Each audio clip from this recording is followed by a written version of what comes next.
Tonalidade de Jesus. Pergunta: por que se observam certas diferenças entre os relatos dos evangelhos com relação à vida de Jesus? Matiz, João e Mateus falam com mais particularidade do Mestre, porque sempre o acompanharam em suas excursões e pregações além da Galileia. Lucas reuniu notícias colhidas cuidadosamente entre os companheiros de Jesus e de outras pessoas que o teriam conhecido. Marcos compôs sua história com o material que podia recolher entre os frequentadores de sua casa, nas reuniões cristãs. Daí certas contradições ou incoerências que se notam entre as quatro narrativas, pois a descrição ou relato do que ouviu dizer é sempre diferente do que se viu pessoalmente. As dúvidas e contradições dos relatos dos quatro evangelistas são apenas quanto aos detalhes e pormenores da vida do Mestre e seus feitos, mas não alteram a essência de suas ideias e de seus ensinamentos. Pode existir diferença de minúcias nos relatos de suas curas, alteração cronológica em suas peregrinações ou acontecimentos messiânicos, mas sem quebrar o fio de ouro que liga as contas de sua doutrina. Cada um dos relatos dos evangelistas se identifica com os outros três, embora variem quanto à maneira de se expressarem.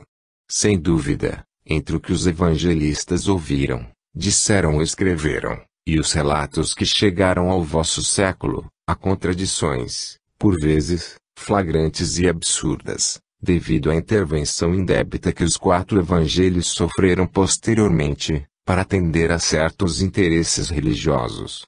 Não podemos acoimar os evangelistas de capciosos, nem de levianos, se não podemos identificar a realidade exata de suas narrações. As autoridades religiosas, quando da formação da nova igreja, ajustaram narrativas particulares à biografia de Jesus, interpondo nos evangelhos originais certos mitos já consagrados por outras crenças. O cristianismo, em sua feição iniciática, era desprovido de ritos, liturgias, oferendas e compromissos religiosos. Evidenciava-se pelas reuniões singelas nas casas dos discípulos e de quem se propusesse reunir-se em nome do Mestre Jesus. A principal autoridade entre os apóstolos, discípulos e fiéis era a compostura moral e a pureza de intenções, pois não havia clima favorável para evidências hierárquicas, nem vaidade para se julgarem novos mestres e líderes. Jesus ainda estava vivíssimo na alma daquela gente simples e pura de coração. A ele, somente a ele, sentiam-se obrigados à devoção e à homenagem. Assim, os primitivos relatos dos evangelistas não autorizam distinções hierárquicas, cerimônias de aparato público, vida conventual ou especulação de oferendas, como se fazia no tempo de Jesus, mas foi censurado por ele. Surgiram então diversos evangelhos apócrifos. Porém, só foram aceitos como autênticos os evangelhos segundo Lucas, Marcos, João e Mateus. E nestes também introduziram relatos apócrifos, alterando alguns fatos da vida do Mestre. Além disso, as traduções do original grego para o latim e outros idiomas têm, igualmente, sofrido alterações, algumas até ingênuas e ridículas, outras, propositais ou capciosas. A própria linguagem dos apóstolos, em certos aspectos, não corresponde à sua índole psicológica, pois João, filho de humilde pescador, passa a relatar assuntos comuns em linguagem altiloquente, e Lucas preocupa-se mais com o caráter histórico dos fatos, do que mesmo com o conteúdo doutrinário da vida de Jesus. No entanto, aproxima-se a época em que os relatos evangélicos serão escoimados de suas incongruências e interpolações interesseiras, surgindo a limpidez da movimentação e do pensamento exato de Jesus. Os espíritos superiores, desde o início deste século, confiando na sensatez e lógica da doutrina espírita, acertam os valores mediúnicos que, pouco a pouco, revelarão a verdade cristalina da vida do espírito mais sábio e justo que viveu na Terra, sem derrogar as leis e os costumes normais da vida humana. A colcha de retalhos, mitológica e ilusória, tecida por interesses religiosos para encobrir a verdade, será removida, surgindo Jesus angélico, mas despido de lendas, mitos e de crendices dogmáticas do passado. Esse trabalho de enjoeiramento do conteúdo dos evangelhos já se iniciou com Kardec, através de suas corajosas interpretações à luz da realidade dos ensinos de Jesus, pois despojou o Mestre de sua aura miraculosa, sem ferir as prerrogativas superiores do admirável Espírito sábio e bom, que lançou realmente as bases da libertação definitiva do homem. Com o advento do Consolador prometido, através da manifestação espírita, já se inicia, realmente, a segunda vinda do Cristo, cuja luz se derrama sobre toda a humanidade. Os espíritos responsáveis pelo ajuste e fidelidade das narrativas apostólicas já estão procurando localizar médiuns sem partidarismos ou ideias preconcebidas, libertos do velho condicionamento religioso, a fim de fazerem fluir sobre eles a ideia correta e cristalina da atuação de Jesus entre os homens. Ele foi um Deus sem ser o próprio Deus, pois, como embaixador das luzes do plano angélico, viveu exclusivamente para os homens como o Pai viveria para as suas criaturas. O próprio Jesus, já de há muito tempo, opera sobre o orbe terráqueo coordenando instruções que proporcionem o clima acessível à mais breve exatidão de sua passagem pela Terra. É necessário que a humanidade abandone a incerteza, a desconfiança e a descrença na obra do Mestre Jesus, pois em vez de um legislador moral coerente, genial e humano, transformaram-no em um mito, que não se ajusta ao cenário do mundo material. Pergunta: que dizeis de certos autores que focalizaram Jesus apenas como um homem comum, impelido por um complexo messiânico e persistente nos seus objetivos? Ramatiz: louvamos o trabalho dos iconoclastas em que despojaram Jesus da falsa roupagem de um grande ilusionista religioso, embora neguem o seu messianismo como um programa excepcional traçado pelo alto. Indiretamente, eles abriram novas clareiras para melhor conhecimento da pessoa de Jesus, quer rompendo os velhos tabus criados pela Igreja Católica, como libertando as mentes hipnotizadas pelos dogmas seculares. Eles facilitaram o trabalho do próprio Espiritismo e dos Espíritos, preparando, entre os homens, a disposição mental mais lógica e coerente para se aceitar a figura majestosa de Jesus, sem fantasias e anomalias humanas. Pergunta: podereis apontar algumas incoerências dos evangelhos, em relação à pessoa de Jesus, quanto a alguns dos fatos referidos nos mesmos? Ramatiz: o Jesus descrito nos evangelhos às vezes se contradiz quando analisado em sua contextura angélica e condição psicológica humana. E há também contradições entre as 4 narrativas dos apóstolos. Além disso, certas cenas e atitudes desmentem a conduta, o temperamento, a sensatez e os objetivos do Mestre, porquanto, em algumas passagens, ele se mostra irascível, arbitrário e despótico, depois de ter predicado o amor, a bondade, a mansuetude, o perdão e a tolerância, como no caso de sua ira e agressividade contra os vendilhões do templo. Mateus 21 2.12,13. Pergunta: mas Jesus, ao enxotar os vendilhões do templo, a sua veemente indignação não é uma prova de sua coerência quanto ao respeito devido à casa de Deus? Ramatiz: essa narrativa é de origem duvidosa, pois não há prova alguma de que tenha sido escrita por qualquer dos evangelistas. Mesmo porque não se coaduna com os costumes hebraicos da época.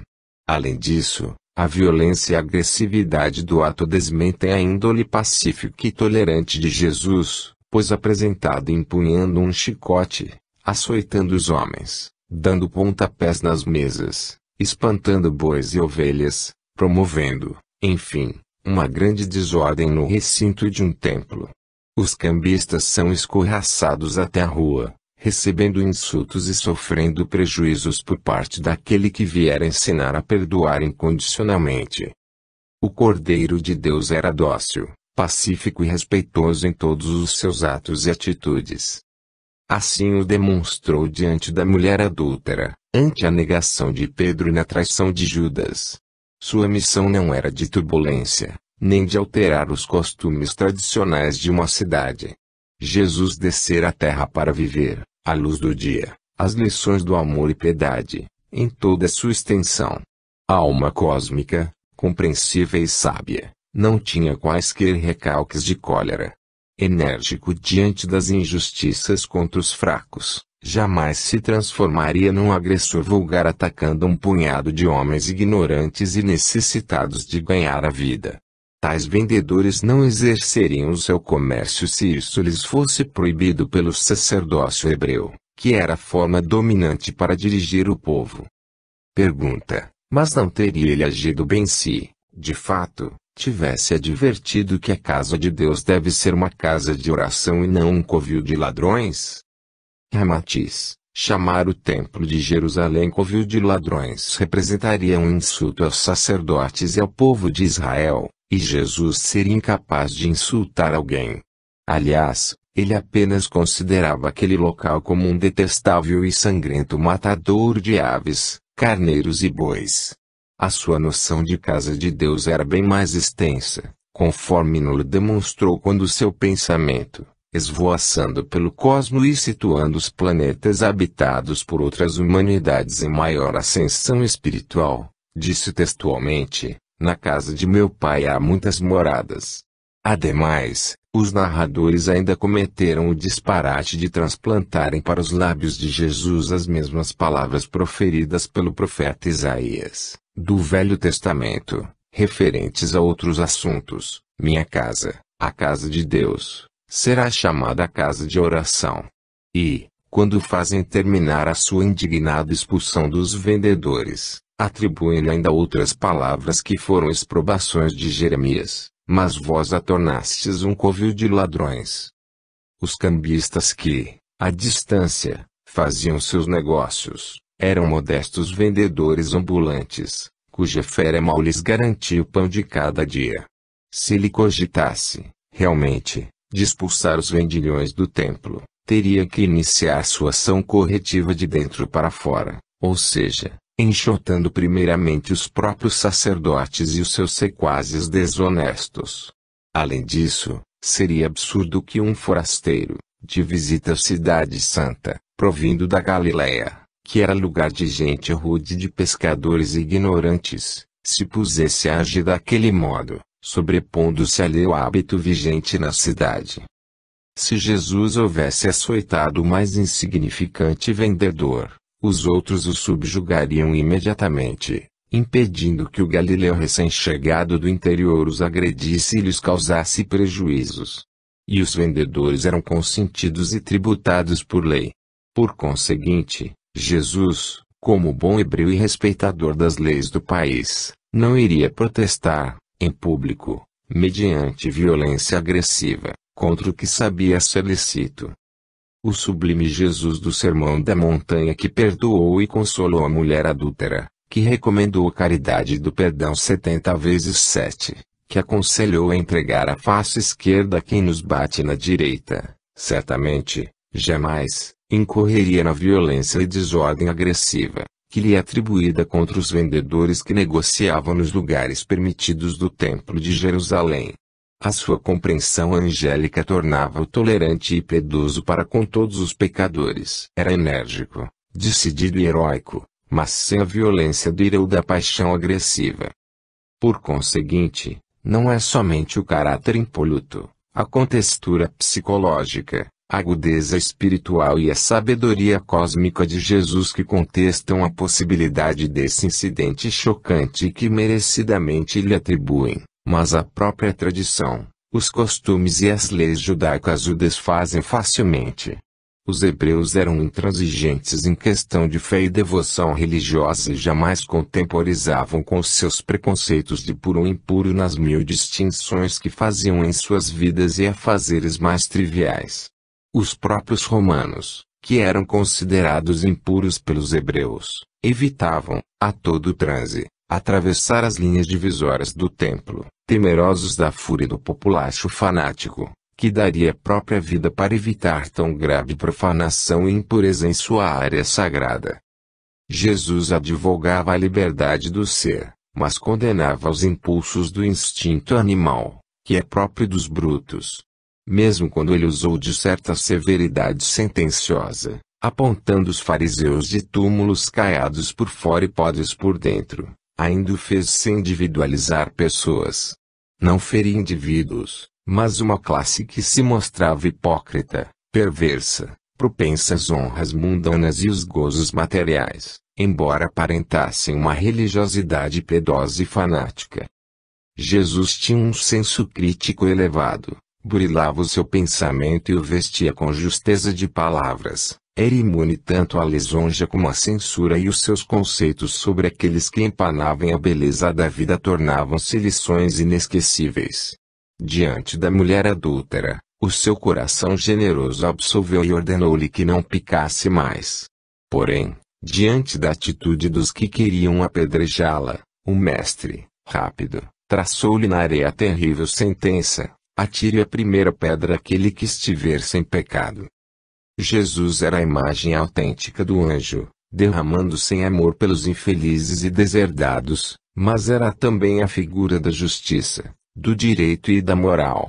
Muitas vezes o anjo se afastava para surgir o sábio ou o legislador impoluto, que jamais se submetia ao servilismo de pactuar com as explorações dos poderosos e a ganância dos ricos. Pergunta: quais são as principais contradições nos relatos dos evangelistas? Ramatiz: de modo geral, notam-se diversas contradições entre os 4 evangelistas. Aqui, Mateus desconhece a história dos pastores e Lucas não sabe da visita dos reis magos a Jesus. Ali, Mateus afirma que o pai de José é Jacó, com 28 gerações da linhagem de Davi, mas Lucas o desmente, apontando ele, com 40 gerações, como ancestral de Jesus. Os 2 apóstolos ainda se contradizem quando Mateus afirma que José habitava Belém e apenas visitara Nazaré, enquanto Lucas afirma que José residia verdadeiramente em Nazaré. Marcos 5:2 e Lucas 8:27 dizem que se apresentou um endemoniado a Jesus, enquanto Mateus 8:28 afirma que foram 2. Marcos 16:7 faz Jesus aparecer na Galileia, porém Lucas 24:36 diz que Jesus apareceu em Jerusalém. Mateus 20:30 narra que o mestre curou 2 cegos, enquanto Lucas 18:35 o contesta, pois diz que foi só um. Marcos 13:32 deixa evidente a afirmativa de Jesus de que só o Pai sabe tudo, mas João 16:30 garante que Jesus sabe tudo. Na questão do bom e do mau ladrão, a contradição é acentuada. Marcos 15:32 diz que 2 ladrões, crucificados ao lado de Jesus, o insultaram. João, que estava presente ao ato da crucificação, nada diz. Lucas, que não estava presente ao ato, explica isso com minudências. Lucas 23:3942, e diz que apenas um ladrão insultou o mestre. Na realidade, 2 ladrões sofriam ao lado de Jesus, mas não o insultaram, nem chegaram mesmo a se interessar pelo drama de Jesus, pois eles também suportavam suas dores. João 5:31 põe nos lábios de Jesus as seguintes palavras: se eu dei testemunho de mim mesmo, não é verdadeiro esse meu testemunho, ao passo que adiante lhes repete assim, João 8:14, ainda que eu mesmo sou o que dou testemunho de mim, meu testemunho é verdadeiro. Lucas 1:3 diz que é autor dos seus relatos, para desmentir-se logo adiante ao afirmar que tudo colheu da tradição. Pergunta: não terá sido possível que os compiladores ou tradutores dos evangelhos hajam feito neles certas interpolações, baseados em elementos de outros credos ou em lendas mitológicas? Que razão haveria para que nos legassem uma obra contraditória em certos pontos e confusa em muitos outros? Ramatiz: o caso é facilmente explicável. Existiam mais de 40 evangelhos, todos diferentes entre si. Estes evangelhos foram selecionados pela Igreja, ficando reduzidos a 4, os quais, já eivados de erros, continuaram sendo traduzidos das cópias primitivas, e ainda lhes fizeram outras interpolações, acréscimos e ajustes, no sentido de garantir interesses religiosos em jogo. Com uma mentalidade mais parecida com a de Jesus, na identidade do modo de agir, fora Buda, que pregara 600 anos antes, na Índia. Os compiladores dos evangelhos usaram e abusaram de velhas lendas ligadas à vida de Buda.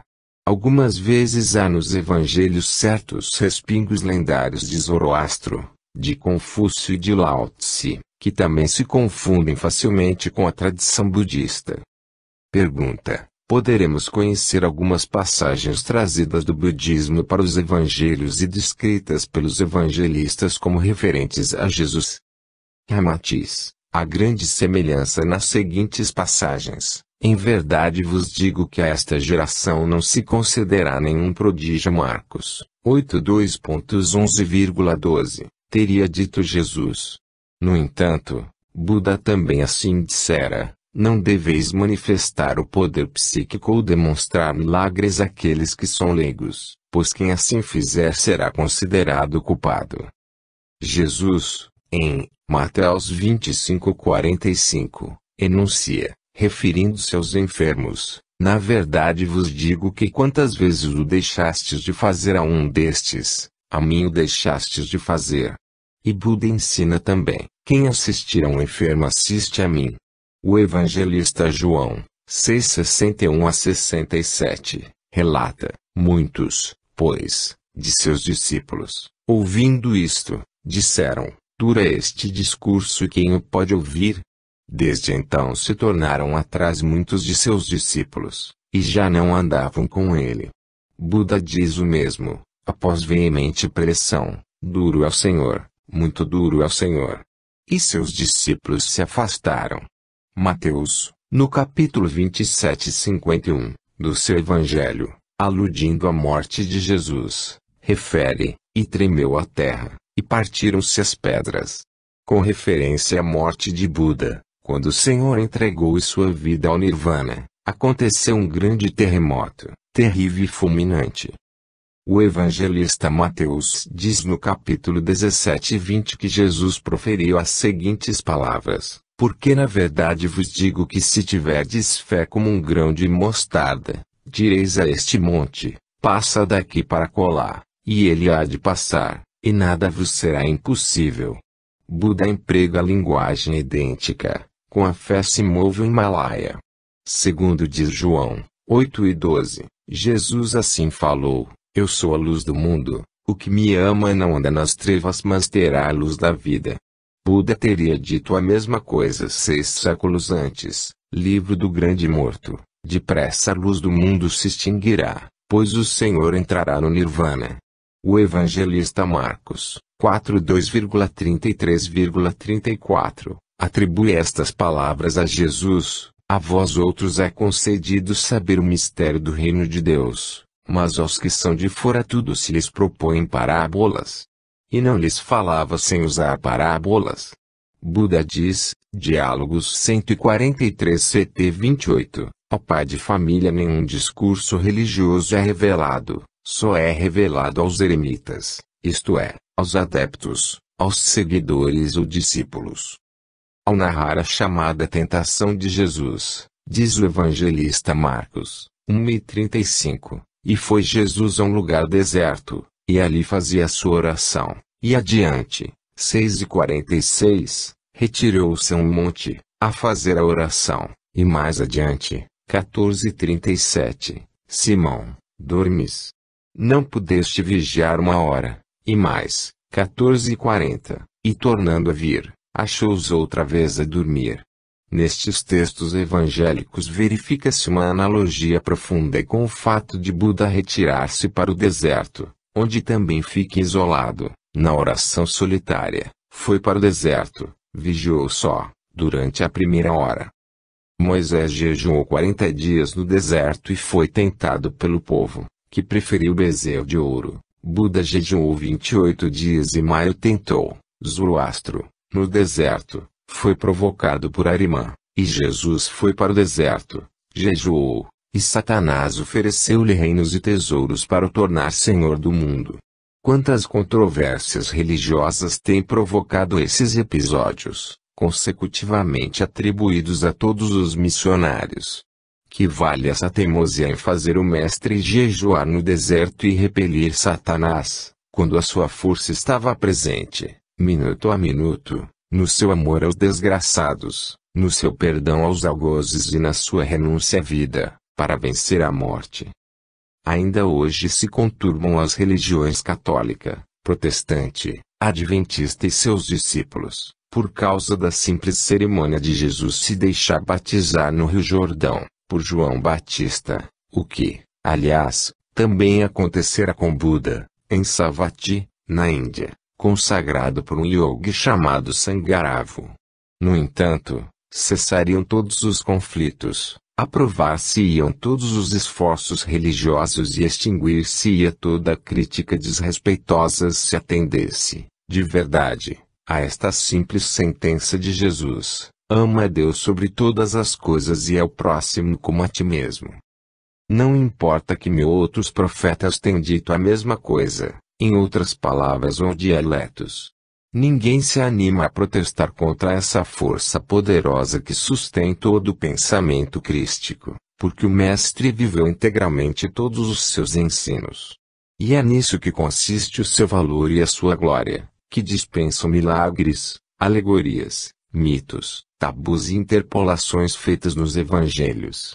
Mesmo no século XX, os missionários modernos, das instituições espiritualistas, fraternidades e movimentos religiosos, continuam a repetir o que já disseram Jesus e seus precursores, pois o seu trabalho é o de renovar o espírito da verdade que viceja sob tais ensinamentos.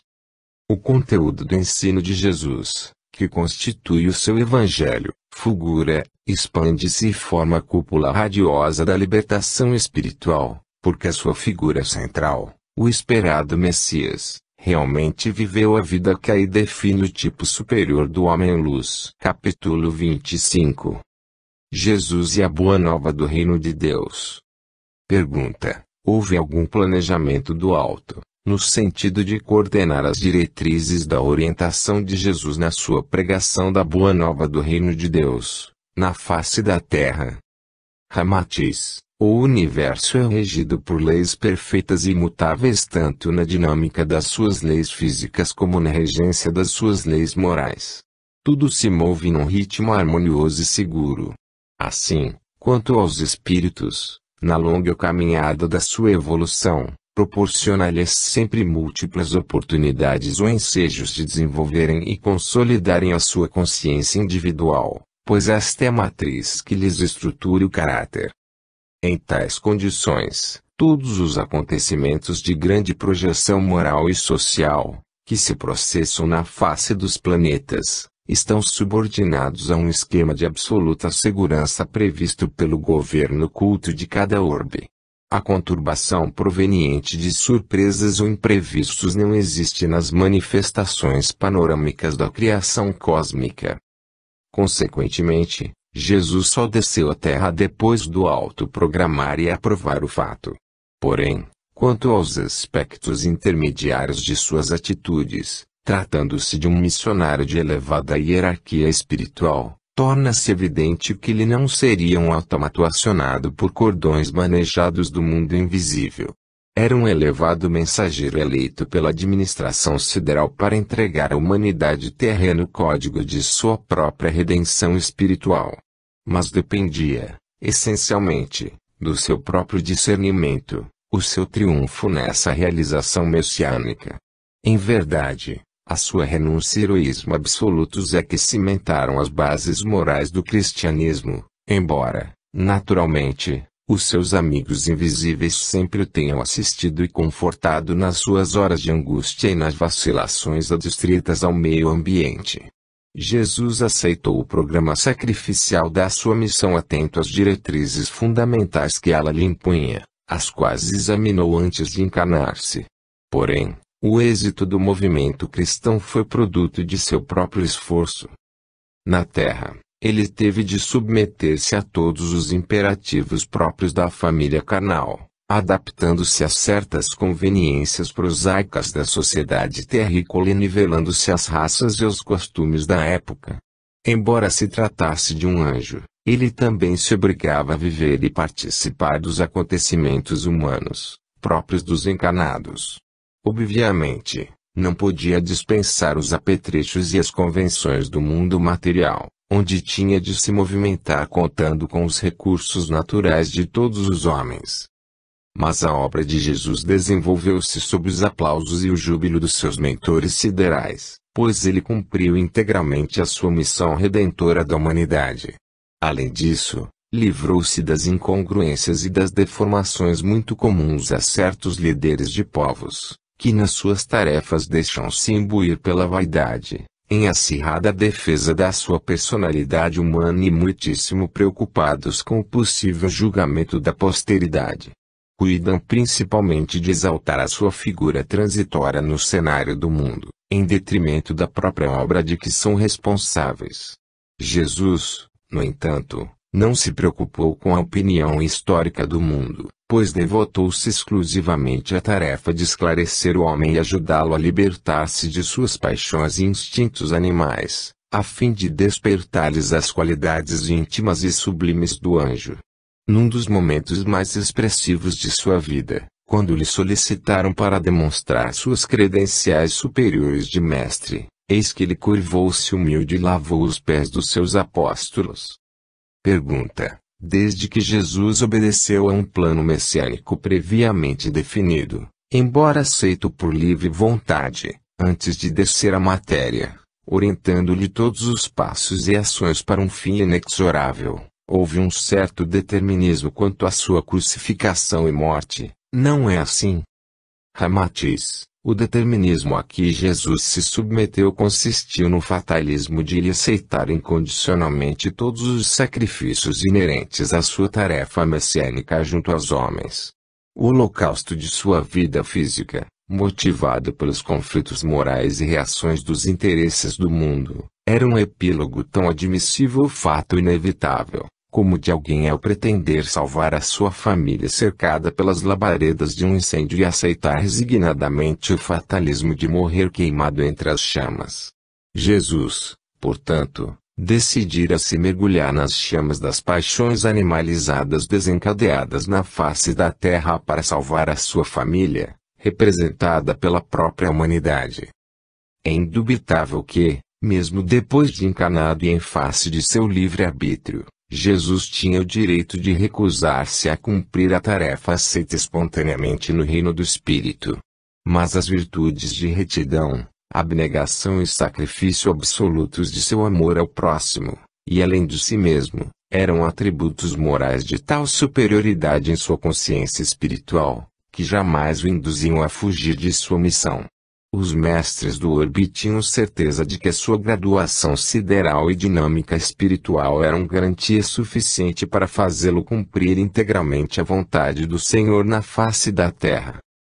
Jesus, seus discípulos, apóstolos e fiéis amigos atuaram no momento exato e decisivo da necessidade psicológica dos terrícolas, de acordo com a visão dos mestres siderais e em consonância com o ambiente moral, social e religioso da época.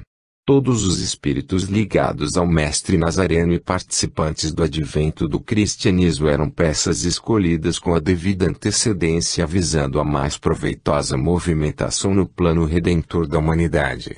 Mas embora se tratasse de entidades submissas ao compromisso de sacrificarem a própria vida, na carne, em benefício da redenção humana planejada por Jesus, a sua graduação moral e espiritual não os livrava de certas deficiências próprias do espírito humano, e de modo algum podiam igualar-se à fulguração sideral do Espírito de Jesus.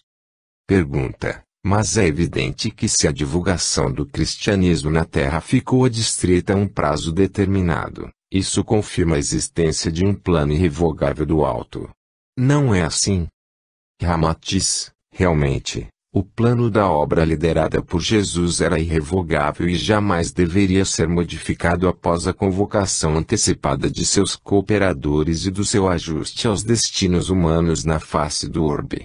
Era algo parecido com um jogo de xadrez esquematizado com a devida antecedência, onde qualquer movimento precipitado ou diferente das peças marcadas no esquema causaria modificações e novos reajustes.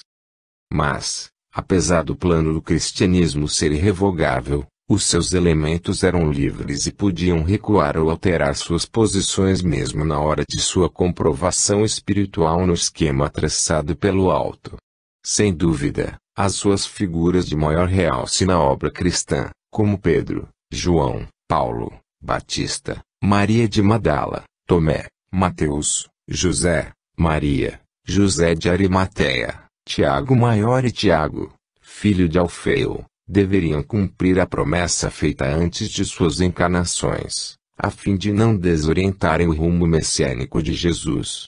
A obra cristã não exigia gestos, atitudes estandardizadas ou abdicação das vontades humanas em face do seu rumo fatalista, mas requeria manifestação das qualidades e dos sentimentos naturais dos seus participantes como um testemunho moral superior e de garantia no futuro. Também não se tratava de um enredo teatral exigindo de cada personagem a sua entrada no momento propício e conforme a deixa do diretor, mas, em verdade, Jesus convocara espíritos amigos e heróicos para testemunharem livremente em favor do cristianismo. Mas todos eram livres em suas ações, e a prova disso é que alguns não se mantiveram à altura do seu compromisso espiritual na hora de sua ação, outros recuaram, amedrontados, bem antes do seu testemunho. O próprio colégio apostólico estremeceu na hora trágica da prisão e da crucificação do Mestre Jesus. Pedro, interrogada pelos esbirros do Sinédrio, negou a sua condição de discípulo. Tiago, filho de Alfeu, precipitou-se para a primeira sinagoga e ali se pôs a orar de janelas abertas, numa demonstração de fé veemente a Moisés.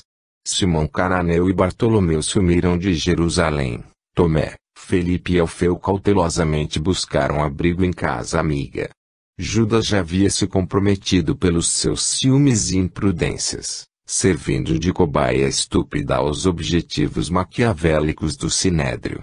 Mesmo Gamaliel e Nicodemos, que também deviam participar direta e corajosamente do movimento cristão, cumprindo-lhes o dever precípio de anotarem os acontecimentos da vida de Jesus para a segurança histórica dos vossos dias, mal deram seus testemunhos em rápidos diálogos e contatos com o Mestre.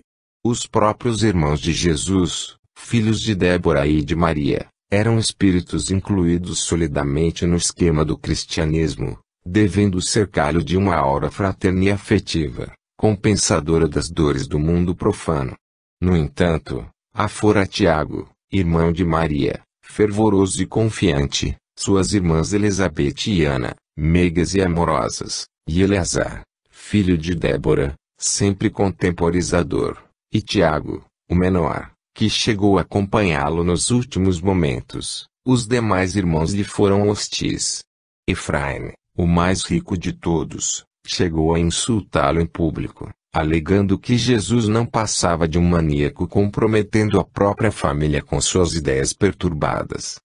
Assim, os mentores do orbe ainda tiveram de efetuar alguns acertos, reajustes de última hora e afastar elementos estranhos e perigosos à integridade espiritual da obra cristã, pois só cuidavam dos seus interesses pessoais. No entanto, Jesus conseguiu cumprir o empreendimento messiânico a contento do alto. É certo que ele seria fatalmente sacrificado, independente da atitude vil de um Judas, da conveniência política de Pôncio Pilatos, do ódio de Caifás e da imprudência sediciosa dos seus próprios discípulos em Jerusalém. Sem dúvida, outros homens do mesmo tipo psicológico, poderosos e corruptos, perseguiriam e crucificariam Jesus, logo que lhes fosse entregue indefeso. Porém, Jesus não sabia em consciência física qual seria o clímax de sua vida na terra, embora jamais cessasse o chamado oculto e insistente que se fazia em sua alma, superando-lhe os prazeres da carne e extinguindo-lhe o desejo, por quaisquer bens do mundo. Era um apelo misterioso e implacável, que lhe despertava um estranho júbilo e o tornava venturoso à perspectiva do martírio em favor do gênero humano. Jamais ele temeu a morte e considerava-se feliz sacrificando-se pela aventura alheia. Mas depois que se fez discípulo de João Batista e submeteu o seu batismo no Rio Jordão, ele sentiu mais fortemente aquela ansiedade oculta conjugada ao seu ideal. Ante as sentenças e os anatemas severos que João Batista proferia em suas pregações contra os ricos e os poderosos, censurando os pecados, as paixões e os vícios que mortificam a alma e afastam o homem de Deus, Jesus então percebeu as linhas fundamentais do roteiro que também sonhava realizar na terra. Jamais opunha dúvida àquela voz oculta que o advertia no âmago do ser, instigando uma campanha superior no mesmo estilo das ideias proclamadas por Batista. E então dissiparam-se todas as suas vacilações e dúvidas. Porventura ele seria realmente o Cristo tão esperado, conforme lhe dissera João Batista e ouvia das confabulações misteriosas dos seus apóstolos. Mas Jesus, além de ser um anjo, era um sábio, cuja humildade jamais convenceria de ser o Messias esperado, o Cristo ou o Filho de Deus predito pelos profetas do Velho Testamento. Só os homens cabotinos, sem o senso crítico da noção psicológica que esclarece a mente, é que se arvoram ostensivamente em salvadores dos povos, líderes fanáticos ou eleitos divinos, antes de cumprirem qualquer realização sadia e nobre que os exalte de modo excepcional. Contudo, Jesus ainda ignorava que a poderosa voz oculta que o impelia estoicamente para a renúncia de sua própria vida em favor do gênero humano, provinha do próprio Cristo planetário, que a partir da cena do batismo, no Rio Jordão, atuava-lhe cada vez mais intimamente, fortalecendo-lhe a alma para qualquer desiderato trágico no desempenho de sua missão. Dali por diante o mestre Nazareno firmou-se na caminhada pelo mundo e se deixou conduzir confiante e jubiloso na consecução da obra cristã, em perfeita sintonia com a sua vocação espiritual. Entregou-se decididamente à pregação da Boa Nova e do Reino de Deus e suas palavras e pensamentos saíam-lhe dos lábios num influxo tão intenso e caloroso, que seduziam as criaturas mais ferinas e produziam renovações instantâneas nos seus ouvintes. Muitas vezes ele sentiu-se desligado da própria carne, embriagando-se na efusão espiritual venturosa, que lhe envolvia a alma heróica, assim como lhe acontecerá durante o Sermão da Montanha e na transfiguração do Monte Tabor. Deste modo, embora Jesus não tivesse certeza absoluta do fim trágico de sua existência, ele pressentia a necessidade de um sacrifício, que seria o corolário sublime de sua vida. Pergunta: em face de sua condição humana, porventura Jesus também não se sentia impelido a ajustar-se à vida em comum com os demais homens? Ele vivia completamente imunizado contra os estímulos e as atrações do mundo.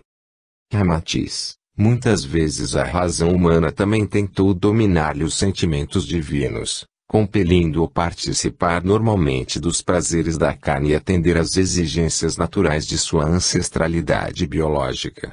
Jesus não podia deixar de reconhecer que isso também era um direito promulgado por Deus a todos os homens, pois, em verdade, a existência humana era um curso educativo para o aperfeiçoamento da alma e de sua consequente ventura. Malgrado a sua estirpe angélica, o Divino Mestre também sentia a necessidade de algum afago compreensivo que o ajudasse a suportar suas horas angustiosas. Era um anjo exilado num mundo agressivo e perturbador, levando desvantagem na competição com os habitantes que nele viviam satisfatoriamente no seu tradicional remerrão, tal qual o batráquio, que se sente eufórico na mesma lagoa onde o pássaro sentir-se aflito. A necessidade de bastar-se a si mesmo, porque já era uma consciência angélica e um condutor de almas, não o livrara do isolamento espiritual pela falta de companheiros afins ao seu tipo sidéreo. Nem contava com a companheira afetiva que pudesse ajudá-lo a vencer as horas cruciantes de sua vida excepcional, muito aquém de sua realidade sublime. Sentia o cérebro queimar-se pelo excesso de raciocínios comparativos da vida humana, em confronto com os valores infinitos do cosmo. Algemado sem culpa à forma limitativa do mundo terráqueo e sem precisar dessa disciplina educativa, Jesus mal podia conter a expansão incessante de sua alma a vibrar além do tempo e do espaço na imensidade do universo. No entanto, Senhor de sua vontade e do seu livre-arbítrio, ele não olvidou a promessa espiritual assumida antes de sua encarnação na Terra, nem protestou diante do sacrifício do Calvário, aceitando como um corolário justo a sua vida amorosa e benfeitora da humanidade. Pergunta: quais foram os recursos que o Alto adotou para inspirar e fortalecer Jesus na exposição de sua mensagem messiânica de amor e redenção entre os homens? Ramatiz: o Alto não alimentava qualquer dúvida quanto ao heroísmo e integridade moral de Jesus no desempenho de sua missão sacrificial na Terra. No entanto, como se tratava de um espírito angélico, sem qualquer culpa kármica, era justo que recebesse todos os estímulos e sugestões adequados para o melhor desempenho na exposição dos motivos em torno do reino de Deus. Era um mensageiro voluntário, que descia à Terra para convidar os homens a participar definitivamente de um mundo de paz e de harmonia, onde todos seriam limpos de suas mazelas e libertos de seus pecados. Deste modo, Jesus teria de movimentar na face do orbe terreno as mais belas imagens e ideias fascinantes, no sentido de atrair e comover os seus ouvintes para se interessarem pelo amorável reino de Deus. Apesar de sua natureza angélica e do seu otimismo espiritual, Jesus também sofria os efeitos depressivos próprios das regiões tristes e hostis do mundo físico. Malgrado se diga que o ambiente não influi nem modifica o conteúdo espiritual do ser, a emotividade e a disposição mental das almas encarnadas dependem consideravelmente das condições e das circunstâncias do meio onde elas passam a viver. O espírito angélico, depois de encarnado na Terra, fica limitado em sua natural expansividade e no júbilo espiritual, que são próprios do mundo edêmico que lhe é peculiar. Em consequência, Jesus também necessitava de estímulos afins à sua missão e de motivos do próprio mundo onde se manifestava, a fim de delinear com mais vitalidade espiritual os contornos do mundo venturoso que prometia a todos os seus ouvintes. A narrativa bela e atraente de suas parábolas carecia dos recursos estéticos do próprio mundo onde ele vivia, pois seria motivo de atração, estímulo, fé e confiança para os seus ouvintes. Não se pode desejar o êxtase do santo, nem exigir do poeta a composição de sublime poema, se os colocamos no ambiente repulsivo de um matadouro. Se o meio influi na educação do homem, é óbvio que também influi no seu estado de espírito e nas suas emoções. As músicas pesarosas são obras de compositores nascidos e vividos em países melancólicos, de atmosfera triste, úmida e nevoenta, que enregela a alma e algema os motivos pessimistas. No entanto, a música alegre, buliçosa e contagiante, é originária dos países tropicais, onde as criaturas se fartam de luz, sol, ar e cores festivas. Eis porque os mentores do planeta Terra também resolveram situar o Mestre Jesus num cenário poético, ameno e convidativo, farto de luz, poesia e cores, para servir-lhe de sugestão encantadora à sua alma e associar-lhe as lembranças semelhantes dos planos de beleza e encanto do verdadeiro reino de Deus que lhe cumpria pregar os homens. Pergunta: podereis explicar-nos o caso dessa influência poética do cenário terreno sobre Jesus e que o deveria ajudá-lo à associação de ideias otimistas em favor das pregações do reino de Deus? Ramatiz: em face dessa necessidade estética e emotiva, os mestres siderais planejaram a encarnação de Jesus na Judéia, cuja nação, naquela época, possuía a matéria-prima humana mais adequada para efetivar o esquema sacrificial que lhe fora traçado desde o berço até a cruz. Entre as regiões mais belas da Judéia, A Galileia oferecia o cenário prenhe de cores, de luz e poesia mais indicado para ser a moldura ideal ao quadro messiânico da vida de Jesus. Ainda, na própria Galileia de então, destacava-se a cidade de Nazaré, delicada joia engastada no cimo dos montes entre luzes e matizes fascinantes de suas alvoradas e poentes verdadeiramente celestiais. As suas planícies, semelhantes a tapetes de um verde veludoso, partiam dos sopés das montanhas e derramavam docemente nas margens prateadas do Jordão e dos lagos tranquilos. A sua natureza poética e encantadora servia como incessante estímulo de beleza, inspiração e otimismo para o Mestre Jesus delinear suas prédicas e esboçar os quadros maravilhosos de evocação dos mundos paradisíacos. Eis porque Mestre amado tinha verdadeira adoração por Nazaré e seu coração pulsava de júbilo quando, ao retornar de suas peregrinações, ele a descortinava semelhante a uma pomba de suave brancura, pousada num delicioso ninho de verdura cercado de flores. Havia o fascínio dos lagos, em cujo dorso ondulado pelo vento balsâmico descido das colinas formavam-se rendilhados de espumas branquíssimas deslizando sobre a água de um esmeralda translúcido. Os trigais, as margaridas que atapetavam o Jordão, os narcisos dispersos pelos campos e os punhados de papoulas como um fogo vivo, curvavam-se quando a brisa cariciosa os agitava docemente. O perfume balsâmico de toda a vegetação flutuava no ar. Ele vinha nas pétalas das flores, nos confetes vivos desfolhados dos pessegueiros, das macieiras e das ameixeiras floridas, que balouçavam suavemente. Ou então evolava-se dos bosques isolados nos vales, carregados do odor agreste penetrante das parasitas e das frutas silvestres. À noite, a superfície dos lagos tranquilos refletia o manto veludoso e azul marinho da abóbada celeste pontilhada de estrelas luzindo como lantejoulas vivas. Então, Jesus entrecerrava os olhos sob a inspiração da paisagem deslumbrante e poética da Galileia. Projetava esse quadro encantador da natureza na sua mente angélica, de imaginação poderosa. Assim, o seu espírito conseguia evocar alguns matizes do seu mundo celestial mediante as imagens sublimes de Nazaré, as quais eram-lhe uma suave compensação no mundo terráqueo. As montanhas da Galileia recortadas nos horizontes resplandecentes, a policromia mágica das cores vivas do pôr do sol, esgarçadas nas fímbrias das nuvens, os trinados eufóricos das aves canoras e o balido das ovelhas nas encostas das campinas, conjugado aos cantares bucólicos de seus pastores, tudo nesse conjunto paradisíaco constituía uma espécie de sinfonia cósmica flutuando, vibrando no ar como um cântico de reverência ou gratidão sonorizada dirigida ao Criador de todas as maravilhas da natureza.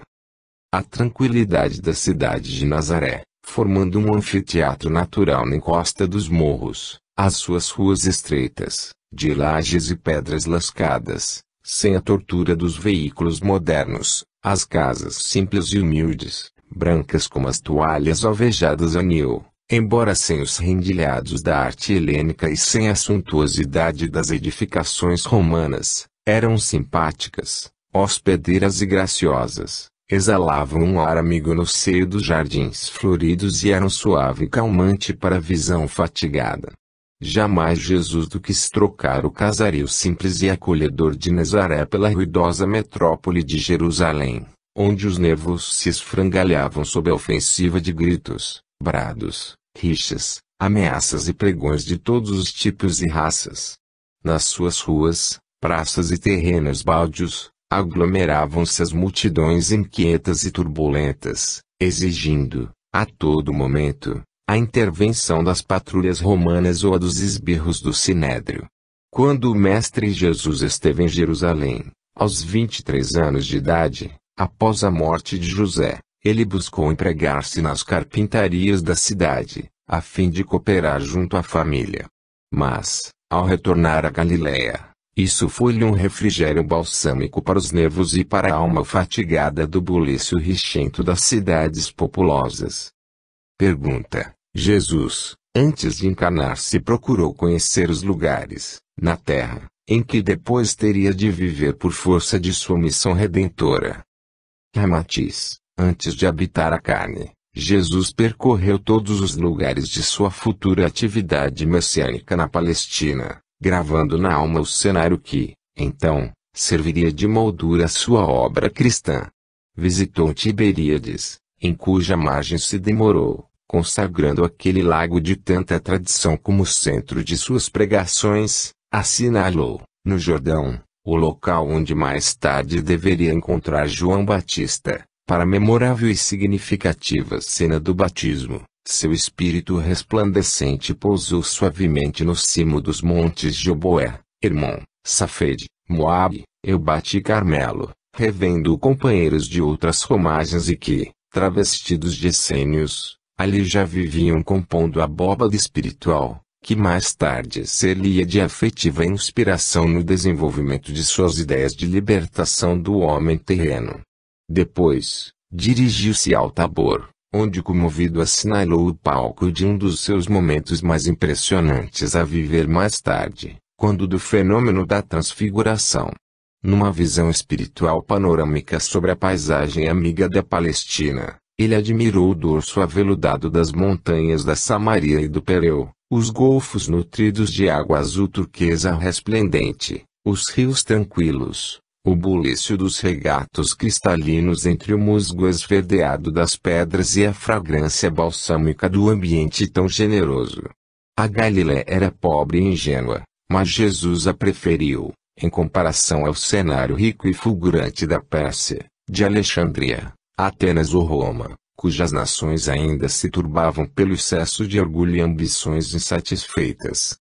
Preferiu os galileus, rudes, mas sinceros, pobres, mas honestos, simples, mas generosos, rixentos, mas hospedeiros, gritalhões, mas emotivos como as crianças. Nazaré era pródiga de frutos, peixes e vegetais e, por isso, ali se podia dispensar a necessidade dos matadouros e charqueadas, que tanto ensanguentavam a face dadivosa da natureza.